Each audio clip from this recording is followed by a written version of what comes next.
materi selanjutnya yang akan disampaikan oleh Mbak Ceria Permatasari. Saya persilahkan Mbak Ceria.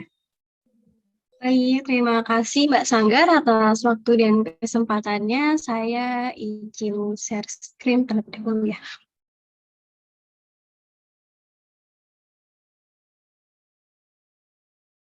Oke, baik. Bismillahirrahmanirrahim. Assalamualaikum warahmatullahi wabarakatuh. Selamat malam Bapak Ibu sekalian. Salam sejahtera bagi kita semua. Syukur alhamdulillahirrabbilalamin ya kita dapat berkumpul di acara webinar kesehatan yang diadakan oleh Biotekno dalam keadaan baik ya. Dan bagi Bapak Ibu yang baru pertama kali bergabung di acara webinar ini, saya ucapkan selamat datang dan perkenalkan nama saya Ceria Permatasari. Di sini saya sebagai nutrisionis atau ahli gizi yang akan mendampingi Bapak Ibu sekalian. Baik, menarik ya materi kita pada malam hari ini, yaitu kita membahas tentang asam urat. Tadi juga sudah dipaparkan ya oleh Dr. Yopi bagaimana asam urat itu terjadi, kemudian faktor resiko dari asam urat, kemudian sampai ke diagnosis dan pola hidup yang sehat itu bagaimana untuk menghindari asam urat. Nah, pada materi saya akan lebih membahas terkait panduan nutrisi nih pada asam urat atau hiperurisemia, yaitu kadar asam urat yang tinggi. Nah, bagaimana sih ketika kita menghadapi kadar asam urat tinggi atau hiperurisemia ya? Atau bagaimana sih cara mencegah agar tubuh kita itu tidak mengalami hiperurisemia atau asam urat yang tinggi?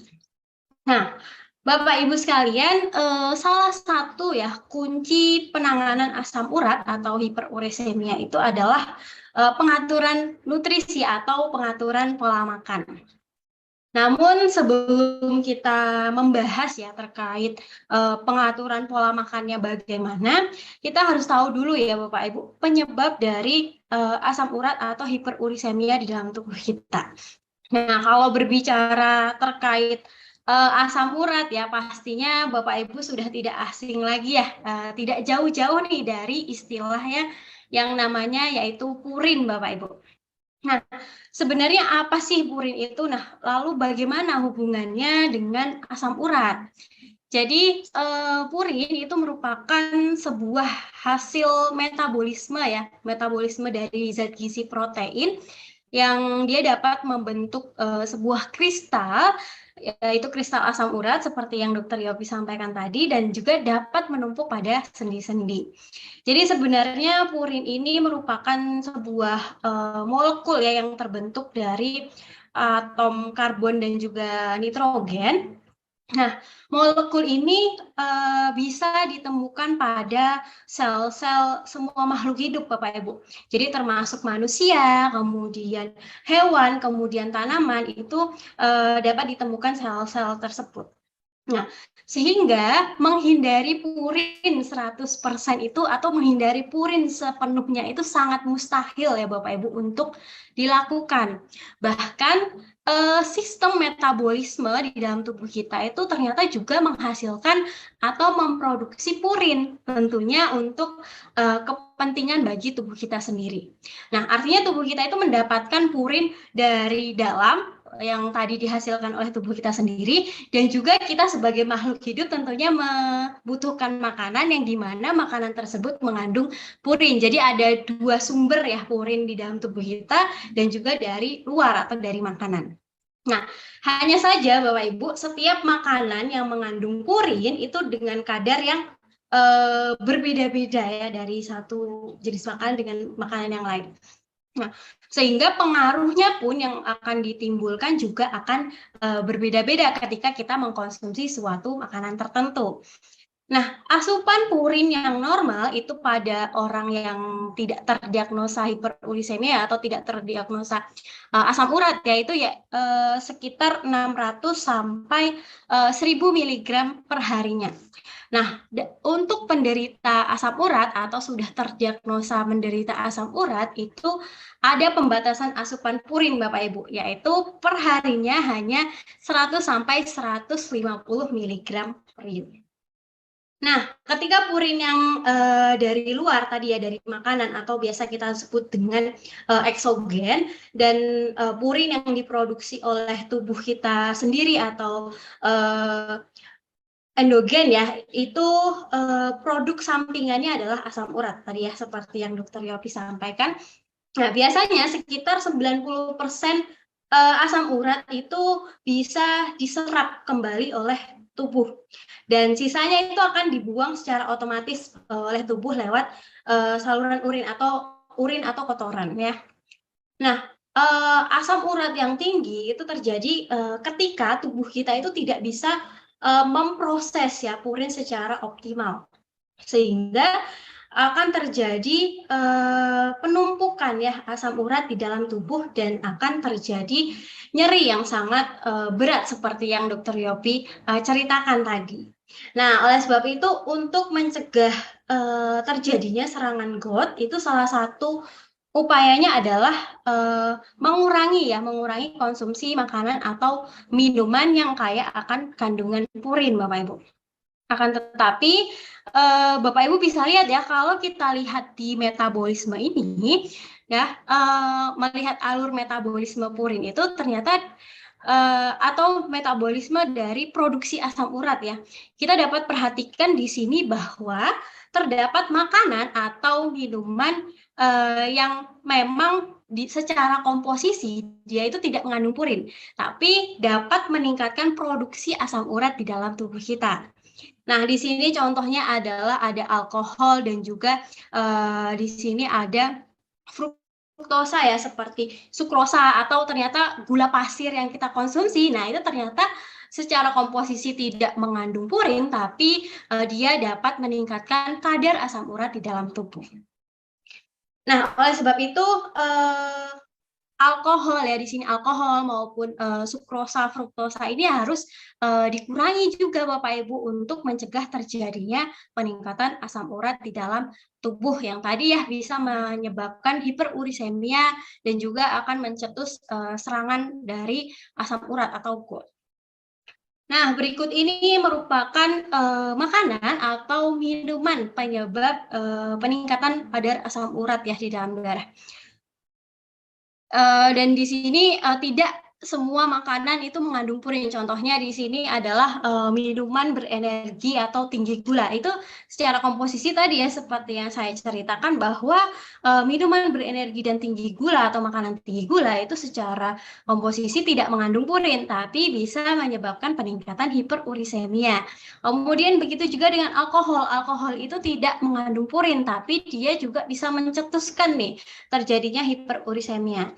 Nah, kemudian makanan yang memang secara komposisi itu mengandung purin yang tinggi, yang memang harus dikurangi yaitu adalah jenis misalnya daging, kemudian seafood ya, itu yang memang harus dikurangi. Nanti di belakang saya akan coba jelaskan terkait kelompok makanan apa saja sih yang memang harus dikurangi ya karena kadar purinnya yang tinggi. Nah, lalu kita membahas terkait nutrisi apa saja nih yang memang cocok untuk penderita hiperurisemia atau penderita asam urat ya. Banyak sekali ya mitos yang beredar di masyarakat bahwa kalau asam urat gak boleh makan ini, gak boleh makan itu, gak boleh makan sayuran. Ini sering sekali saya mendengar ya di lapangan kalau benar nggak sih asam urat gak boleh makan sayuran, terus makannya apa? Sedangkan asam urat itu, sedangkan sayuran itu penting ya bagi tubuh kita. Kalau sudah menderita asam urat gak boleh makan sayuran, kasihan sekali ya Bapak Ibu. Nah, ini kita bahas terkait sayuran. Apa benar sayuran ini mencetuskan serangan asam urat ya? Jadi memang benar bahwa sayuran ya seperti contohnya asparagus, kemudian bayam, kemudian daun singkong, kangkung itu mengandung kadar purin yang tergolong dalam tanda kutip adalah cukup tinggi. Cukup tinggi ya Bapak Ibu, bukan dalam golongan yang tinggi sekali, bukan. Jadi dia ada di tengah-tengah seperti itu. Nah, akan tetapi dalam penelitian yang saya baca ternyata sayuran itu tidak meningkatkan asam urat, Bapak Ibu. Hal ini berarti pernyataan sayuran dapat mencetuskan serangan GOT atau asam urat itu ternyata kurang tepat atau ternyata hoax atau mitos ya Bapak Ibu. Jadi sayuran yang justru itu disarankan Bapak Ibu untuk tetap dikonsumsi karena selain tidak menyebabkan hiperurisemia, sayuran itu juga banyak mengandung multivitamin dan juga antioksidan yang baik untuk kesehatan. Jadi kalau Bapak Ibu misalnya ada tetangganya atau saudaranya yang bilang kalau asam urat itu tidak boleh makan sayuran, boleh segera diedukasi atau diluruskan nih bagaimana yang benar atau dijelaskan jenis sayuran yang memang ada kadar purinnya tapi tidak terlalu tinggi. Banyak ya di lingkungan kita jenis sayuran ya, timun ya, kemudian tomat, banyak sekali makanan-makanan atau sayuran yang bisa tetap dikonsumsi untuk memenuhi kebutuhan nutrisi bagi tubuh. Nah, ini mari kita lihat, ini merupakan sebuah daftar nama ya atau daftar nama makanan yang menurut kadar banyaknya purin di dalam suatu kelompok makanan. Nah, yang perlu dilihat di sini adalah keterangannya Bapak Ibu. Jadi kelompok 1 ini ternyata kandungan purinnya itu sangat tinggi, yaitu 100 sampai 1000 mg per 100 gram makanan tersebut. Jadi tadi kalau saya di awal bilang kalau seseorang yang sudah terdiagnosa asam urat itu hati-hati ya makan kelompok makan ini karena kebutuhan purin seharinya saja hanya 100 sampai 150. Jadi dalam keterangan di sini sebaiknya dihindari dan juga sedikit untuk dikonsumsi. Nah, makanan apa saja nih yang tergolong tinggi purin, yaitu ada hati, kemudian jantung, otak, paru ya. Ini seperti jeroan gitu ya. Dan juga kelompok-kelompok makanan seafood, di sini ada ikan makarel, kemudian kerang. Nah, itu harus dihindari atau sesekali saja, misalnya sebulan sekali ya konsumsi makanan-makanan seperti ini. Nah, kemudian kelompok yang kedua, nah ini antara tinggi dan antara yang rendah ya Bapak Ibu. Ada kelompok makanan apa saja nih? Nah, ini adalah ada yang tadi saya bilang ya, kelompok sayuran ya di sini. Ternyata kandungan purinnya itu hanya 90 sampai 100 mg. Tadi kalau saya di awal bilang kebutuhan purin untuk penderita asam urat hanya 100 sampai 150, artinya di sini masih aman untuk dikonsumsi bagi penderita asam urat. Asal dalam tanda kutip ya Bapak Ibu, konsumsinya tidak melebihi dalam jumlah yang wajar ya. Misalnya kalau kita makan bayam dalam satu baskom, nah itu ya tentu saja akan memicu serangan hiperurisemia ya. Kemudian pagi misalnya makan kangkung, siang makan bayam, kemudian malamnya makan daun singkong. Nah, itu tentu saja hal-hal seperti itu yang harus dihindari karena ternyata kita tahu kandungan purinnya itu 90 sampai 100 mg, sedangkan bagi penderita asam urat hanya dibatasi sampai paling mentok adalah 150 mg seperti itu. Jadi dalam pengaturan pola makan ini kita harus pintar-pintar ya memilih bahan makanan. Sedangkan sayuran ini banyak sekali ya Bapak Ibu pilihannya. Seperti itu. Nah, kemudian kelompok yang ketiga, kandungan purin yang sangat rendah, ini dapat diabaikan ya, atau tapi dikonsumsi sesuai kebutuhan. Jadi dalam tanda kutip di sini penderita asam urat masih boleh untuk mengkonsumsi, misalnya nasi dalam 3 hari masih dalam wajar ya, tapi sesuai kebutuhan. Misalnya kalau makan nasi 6 kali sehari ya itu kan kurang wajar ya, jadi seperti itu disesuaikan saja. Di sini ada sayuran, buah ya, kemudian proteinnya kalau tadi daging nggak boleh makan daging, bisa ada protein hewani yang memang murah yaitu telur dan seperti itu. Jadi pintar-pintar kita untuk memilih suatu bahan makanan.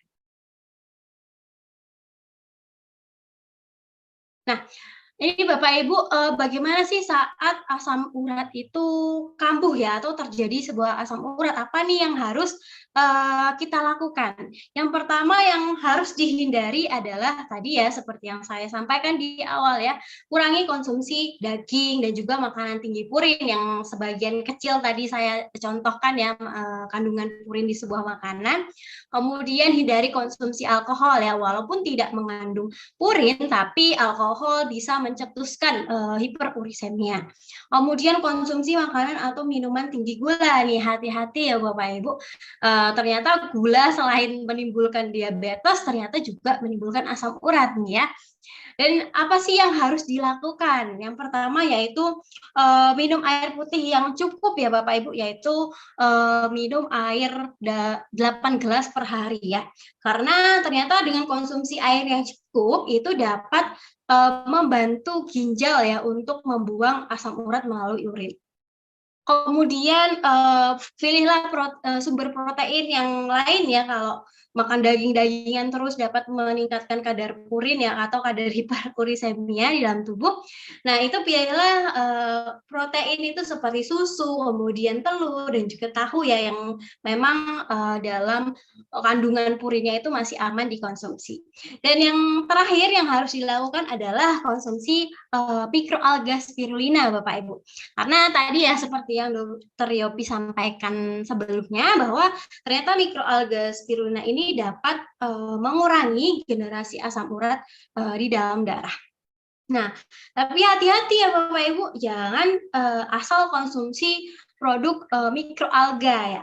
Karena ini berdasarkan sebuah riset ya yang menyebutkan bahwa ternyata sebanyak 36 produk mikroalga spirulina itu mengandung racun atau toksin yang berbahaya bagi tubuh.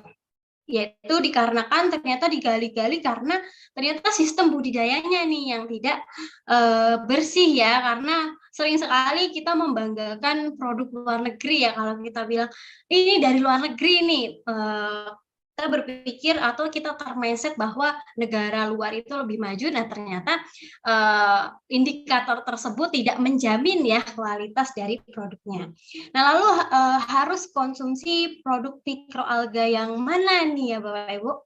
Nah ini Bapak Ibu, saya perkenalkan produk neoalga sebagai produk berbahan mikroalga asli nih dari air tawar yang diproduksi untuk menghasilkan antioksidan yang tinggi.